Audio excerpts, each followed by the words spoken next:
नहीं होती, कुछ मंगल भी होती है, और जो ना शुभ है ना ही मंगल, वो करती हैं सावधान। तो शुभ बताने, मंगल दिखाने और करने आपको सावधान, मैं हूं आपके साथ श्वेता झा। आज मैं अपनी बात की शुरुआत शिमला से करूंगी, क्योंकि शिमला में मौसम ने रंग बदल लिया है और जिसकी आबो हवा दिल्ली तक पहुंच रही है, क्योंकि इससे पहले दिल्ली का पारा लाल होकर 49 डिग्री सेल्सियस के पार पहुंच गया था, लेकिन शिमला की शीतलता ने दिल्ली की गर्म हवा को नर्म कर दिया है। मेरे कहने का मतलब यह है कि हिमाचल के शिमला, कांगड़ा और सोलन में जमकर बारिश हुई है। हालांकि पिछले दिनों शिमला सहित कई हिल स्टेशंस पर पारा चढ़ा हुआ था, लेकिन बारिश की नरम फुहारों ने पारे के तेवर को ढीला कर दिया है, जिसकी वजह से सैलानियों से लेकर स्थानीय लोगों के चेहरों पर खुशी की मुस्कान दौड़ गई है।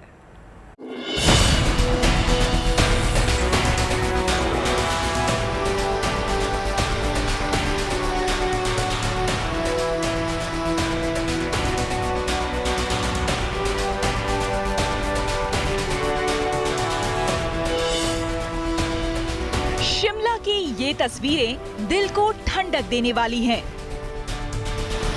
हिमाचल की राजधानी शिमला में जब मौसम ने करवट बदली तो बारिश की फुहारों से मौसम सुहाना हो गया। वैसे तो गर्मी से राहत पाने के लिए ही लोग शिमला आते हैं, लेकिन हाल के दिनों में शिमला का तापमान भी सैलानियों पर भारी पड़ रहा था। ऐसे बारिश की बूंदों से सैलानियों के चेहरे खिल उठे। बहुत अच्छा एक्सपीरियंस है। आज हम निकलने ही वाले थे, मगर जाने से पहले आज हमें बहुत अच्छा मौसम देखने को मिला और ये ओलों की बारिश हुई है। बहुत प्यारा मौसम हो गया है यहाँ पर, तो दिल कर रहा है कि अभी 1-2 दिन और रुकें। हालांकि कुछ इलाकों में बारिश के साथ ओले भी पड़े। मौसम विभाग ने शिमला और आसपास के इलाकों में बारिश और ओले पड़ने का अलर्ट जारी किया था। लिहाजा शिमला, सिरमौर और चंबा समेत कई जिलों में झमाझम बारिश हुई। शिमला में बारिश और ओलावृष्टि हुई है, जिससे तापमान में कुछ गिरावट आई है और 2:30 बजे तक तापमान जो था 25.8 हो गया था।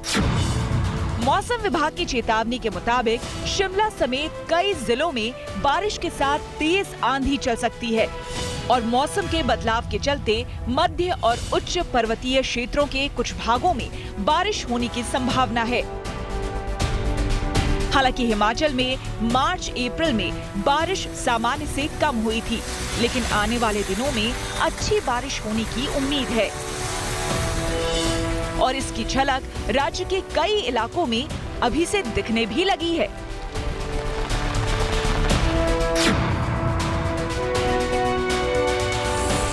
शिमला ही नहीं, कांगड़ा में भी बारिश से पारा लुढ़क कर ठंडा हो गया। बताया जा रहा है कि कांगड़ा में पहली बार लोगों को इस मौसम में गर्मी का एहसास होने लगा था, लेकिन बारिश ने उनके सारे गिले शिकवे दूर कर दिए। वहीं सैलानी भी कांगड़ा में हुई इस बारिश से काफी खुश हैं।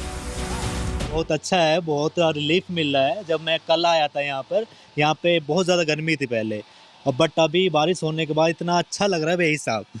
तो मैं एक्सप्लेन नहीं कर सकता कितना अच्छा लग रहा है। दिल्ली से हूँ, इतनी गर्मी होती है बेहिसाब, कह नहीं सकता आपसे। जबकि सोलन में जहां इससे पहले आसमान से शोला बरस रहा था, लेकिन बारिश के साथ यहां ओले भी गिरे,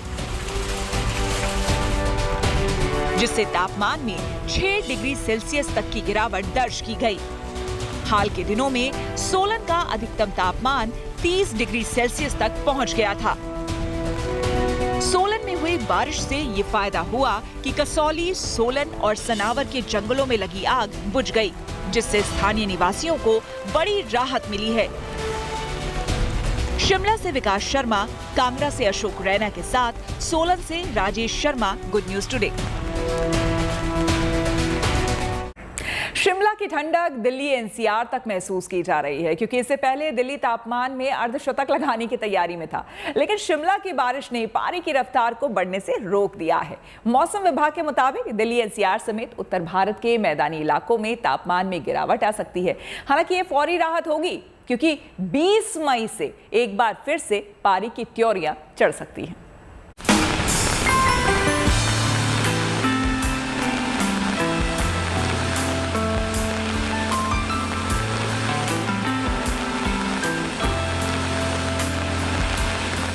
शिमला और पहाड़ी इलाकों में हो रही बारिश की वजह से दिल्ली एनसीआर के मौसम का भी मिजाज बदलने लगा है। आसमान में बादलों का जमावड़ा शुरू हो रहा है। तपती गर्मी में लू की जगह हवा में अब नरमी है। लिहाजा दिल्ली और एनसीआर में रह रहे लोगों को गर्मी से राहत मिल सकती है। पिछले कई दिनों से चढ़ते पारे ने लोगों का जीना मुहाल कर दिया था, लेकिन शिमला की बारिश दिल्ली एनसीआर के लोगों को शीतल कर रही है। हालांकि शिमला की शीतलता राजधानी दिल्ली में 2-3 दिन ही रहेगी, क्योंकि 20 मई से फिर से पारा गर्म होने वाला है। ये गुड न्यूज कि जो भी आज तापमान दिल्ली में होगा, जैसे सफदरजंग 45.4 चल रहा है, तो तापमान अभी जो ट्रेंड है 2 से 3 डिग्री नीचे चल रहा है, यानी आज जो है 42-43 आ सकता है। So it will be a good relief and gradually from tomorrow onward there will be no heat wave over North India. अगले 2 दिन दिल्ली एनसीआर में आंशिक रूप से बादल छाए रहेंगे। धूल भरी आंधी चलने का भी अनुमान है, लेकिन गुड न्यूज ये है कि पारा काबू में रहेगा और अधिकतम पारा 40 डिग्री के आसपास रहने का अनुमान है। मौसम विभाग के मुताबिक पंजाब, हरियाणा में भी गर्मी से राहत मिलेगी। वहीं मध्य प्रदेश के ज्यादातर इलाकों में पारे में गिरावट देखने को मिल सकता है। फिर से एक बार तापमान बढ़ेंगे जो 20-21 तारीख में देखने को मिलेंगे, तो उस समय में 1-2 जगह हीट वेव आ सकती है, पर इस तरह के तापमानों की फिर से उम्मीद फिलहाल नहीं है। लोगों ने देखा और 49 डिग्री टेम्परेचर लोगों ने झेला, तो ऐसे में शायद आप लोगों ने कभी उम्मीद करी थी कि दिल्ली का पारा जो है वो इस तरीके से 49 तक पहुंच जाएगा? नहीं, हमारी फोरकास्ट भी इतने टेम्परेचर की नहीं थी। हालांकि हमारी फोरकास्ट भी हम कह सकते हैं कि 2 से 3 डिग्री के आसपास आउट रही। हमारी जो फोरकास्ट थी 45 और 40 के आसपास की। ये फोरकास्टरों को भी एक लिमिट में डाल दिया कि इतना तापमान चला गया। हमारी जो फोरकास्ट थी एनसीआर दिल्ली में वो 46 के आसपास तक की थी। इसके साथ ही अच्छी खबर ये भी है कि मॉनसून सामान्य गति से बढ़ रहा है और अंडमान निकोबार में दस्तक भी दे चुका है। अंडमान समुद्र पर साउथ वेस्ट मानसून आज आ चुका है, ठीक है ना। जो हमारा दक्षिण बंगोपसागर है, वो जो अंडमान निकोबार आइलैंड है, most part of Andaman sea today covered under south west monsoon. Conditions are further favourable for further advance over the bay of Bengal. वहीं पहाड़ी इलाकों में मौसम तेजी से करवट ले रहा है। जम्मू कश्मीर में कटरा में तेज हवाओं ने यहां की फिजा में तरावट घोल दी है। हवा बहुत तेज चल रही है सर। खोखे दुकानें उड़ के आगे पीछे हो रही हैं, लोगों के छतों की टीनें उड़ गई हैं। पहले बड़ी गर्मी थी, अभी थोड़ी गर्मी में थोड़ी राहत मिली है। नागपुर समेत विदर्भ और आसपास के लोगों के लिए भी राहत भरी खबर है। अगले 2-3 दिन में बारिश भी हो सकती है। नागपुर के तापमान में 3 डिग्री सेल्सियस तक कमी देखने को मिल सकती है। वहीं विदर्भ के चंद्रपुर, ब्रह्मपुरी, वर्धा, गढ़चिरौली में पारा 45 डिग्री के पार चल रहा है, लेकिन यहाँ भी तापमान में गिरावट देखने को मिलेगी। उसके अंदर जो जैसलमेर जिले के अंदर जो औसत से एवरेज से अबो रेनफॉल की फोरकास्ट की गई है, यानी कि जो यहाँ का औसत जो वर्षा का क्षेत्र 440 mm है, उससे थोड़ी ज्यादा रहने की संभावना है। चुरू में गर्मी से लोगों को राहत देने के लिए सड़कों पर पानी का छिड़काव किया जा रहा है। वहीं गर्मी से बचने के लिए लोग गन्ने का जूस, तरबूज और नारियल पानी का सहारा ले रहे हैं। अमरावती से धनंजय साबले, जैसलमेर से विमल भाटिया, चुरू से विजय चौहान और जबलपुर से धीरज शाह के साथ दिल्ली से Varun Sinha, good news today. पवित्र चार धाम की यात्रा पर मौसम की जबरदस्त मार पड़ी है। भारी बारिश और भूस्खलन के चलते यात्रियों को मुश्किलों का सामना करना पड़ रहा है। अब तक इस यात्रा के दौरान 41 श्रद्धालुओं की जान जा चुकी है। हालांकि ये मौतें बारिश और भूस्खलन के चलते नहीं, बल्कि सेहत से जुड़ी परेशानियों और बीमारियों के चलते हुई है। वहीं हालात को देखते हुए सरकार ने यात्रियों की मदद करना तय किया है।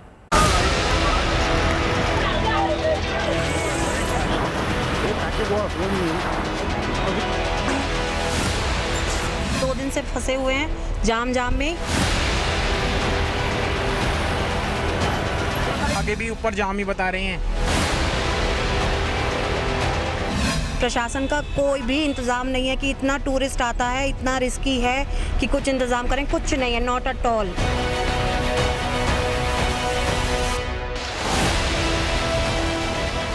सबसे सबसे पवित्र माने जाने वाले 4 धाम की यात्रा पर इस बार भी मौसम की भारी मार पड़ी है। लगातार होती बारिश, भूस्खलन और ऐसी ही दूसरी मुश्किलें श्रद्धालुओं का इम्तिहान ले रही हैं। लेकिन आस्था के सैलाब के आगे इन मुश्किलों का उनके उत्साह पर कोई असर नहीं पड़ रहा और अब उत्तराखंड सरकार को हालात काबू में करने के लिए खुद ही यात्रियों की संख्या निर्धारित करनी पड़ रही है। 4 धाम यात्रा में अब तक 41 श्रद्धालुओं की मौत की खबर है। सबसे ज्यादा मौत केदारनाथ यात्रा के दौरान हुई। यहाँ 15 श्रद्धालुओं ने अपनी जान गंवाई।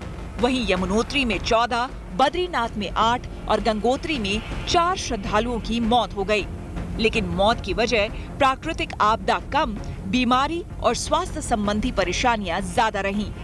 श्रद्धालुओं की मौत हाई ब्लड प्रेशर, हार्ट संबंधी बीमारियों, पहाड़ी पर चढ़ने से होने वाली परेशानियों के चलते हुई। इन हालात में प्रशासन ने ऐसे यात्रियों को यात्रा न करने की सलाह दी है जिन्हें सेहत से जुड़ी परेशानियां हैं। पहले तेज बारिश के चलते सोमवार की रात को बद्रीनाथ की यात्रा रोक दी गई थी, लेकिन मंगलवार सुबह 6 बजे फिर से बद्रीनाथ यात्रा शुरू की गई।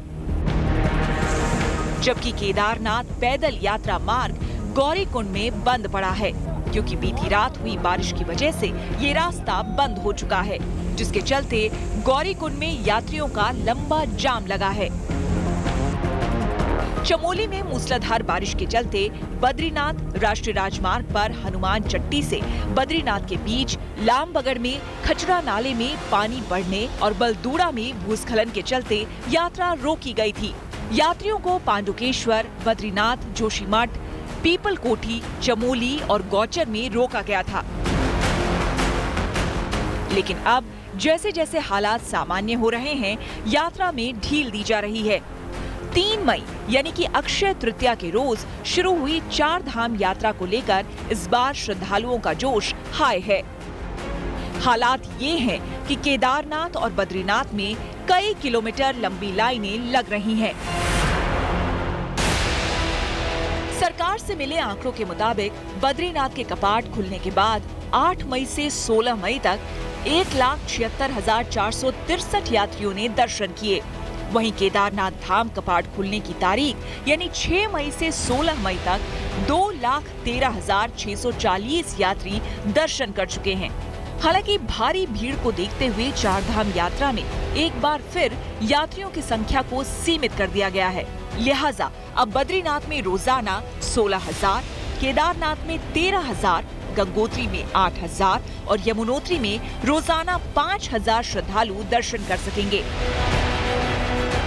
वहीं स्वास्थ्य विभाग ने यात्रियों को सलाह दी है कि 2,700 मीटर से अधिक ऊंचाई पर मौजूद सभी 4 धामों यानी बद्रीनाथ, केदारनाथ, गंगोत्री और यमुनोत्री में तीर्थ यात्रियों को बहुत ज्यादा ठंड, तेज अल्ट्रावायलेट किरणें, कम हवा का दबाव और ऑक्सीजन की कमी जैसी परेशानियां हो सकती हैं। लिहाजा यात्रियों को तुरंत पास के स्वास्थ्य केंद्र पहुंचना चाहिए या फिर हेल्पलाइन नंबर 104 पर संपर्क करना चाहिए।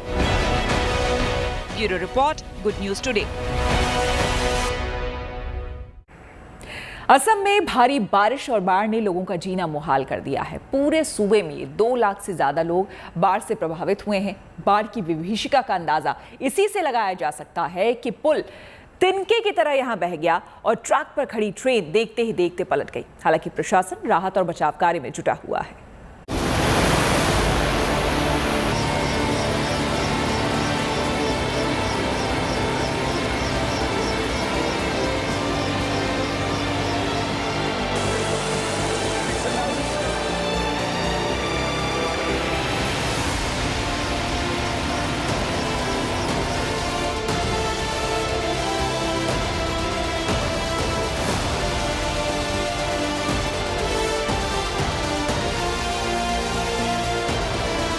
असम में लगातार होती बारिश और बाढ़ इंसानी जिंदगी पर कहर बनकर टूटा है। लोग एक मुसीबत से पार पाने की कोशिश करते हैं तो दूसरी खड़ी हो जाती है। कहीं पूरा का पूरा पुल ही लहरों में समा रहा है तो कहीं पानी और कीचड़ में फंसकर ट्रेन ही पलट जा रही है।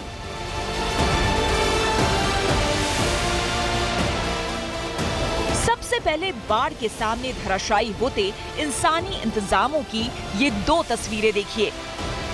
पहली तस्वीर होजई की है, जहां भारी बारिश से हालात ऐसे हो गए हैं जहां लोग रोजाना की जरूरतें भी पूरी नहीं कर पा रहे। जबकि दूसरी तस्वीर असम में दीमा हसाओ जिले की है, जहां पानी में धंसी पटरियों के चलते पूरी की पूरी ट्रेन ही पलट गई। ये वही जगह है जहां से अलग अलग ट्रेनों में फंसे सैकड़ों लोगों को कुछ घंटे पहले ही रेस्क्यू कर निकाला गया था।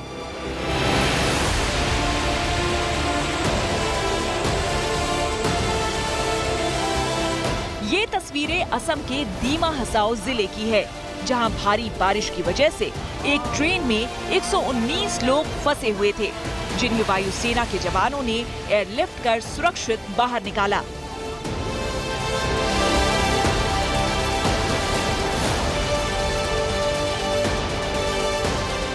हालांकि इन दिनों मौसम का मिजाज भी कुछ अजीब सा है।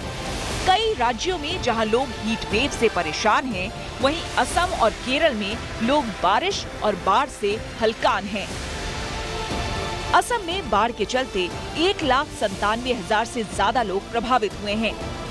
जहां कई नदियां उफान पर है, वहीं असम के कछारी इलाके में भारी बारिश के चलते जीवन अस्त व्यस्त हो गया है।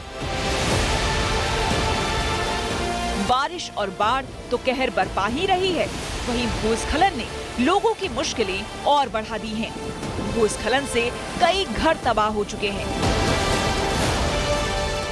Assam state disaster management authority यानी कि ASDMA की रिपोर्ट के मुताबिक बाढ़ से 1,97,248 लोग प्रभावित हैं।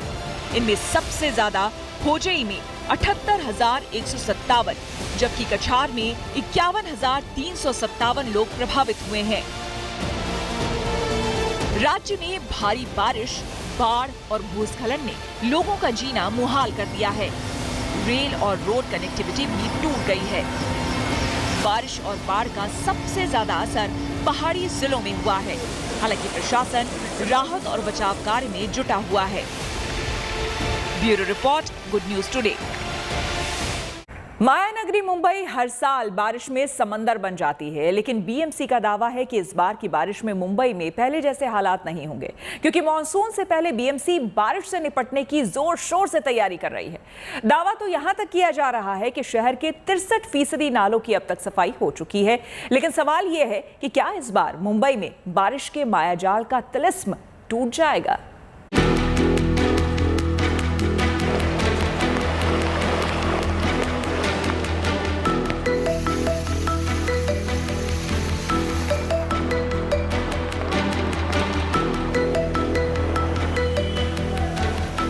बारिश की आहट से ही मुंबई सिहर जाती है और हर बारिश के बाद मुंबई समंदर बन जाती है।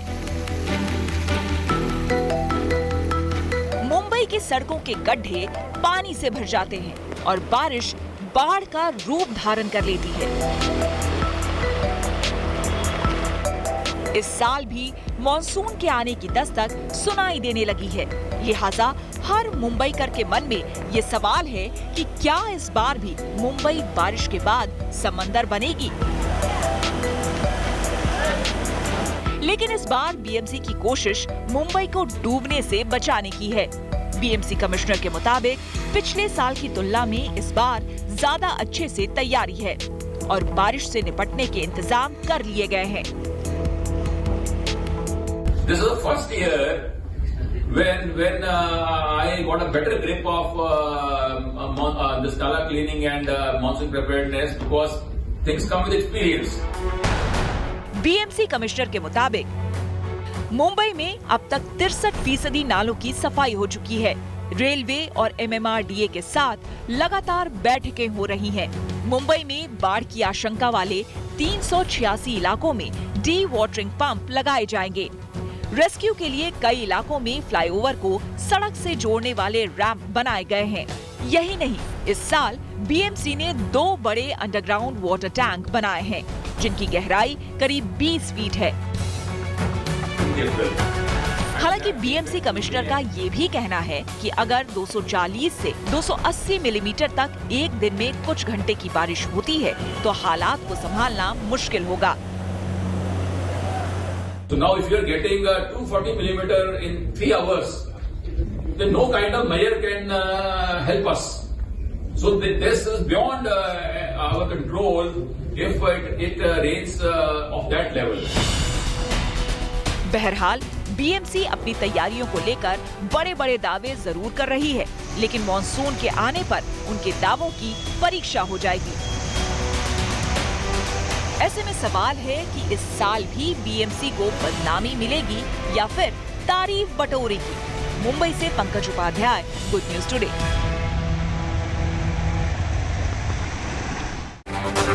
उम्मीद है आपका दिन शुभ रहा। तो कल की मंगल कामना के साथ आपको रहना है सावधान। फिलहाल मुझे यानी कि श्वेता झा को दीजिए इजाजत। आप देखते रहिए गुड न्यूज टुडे।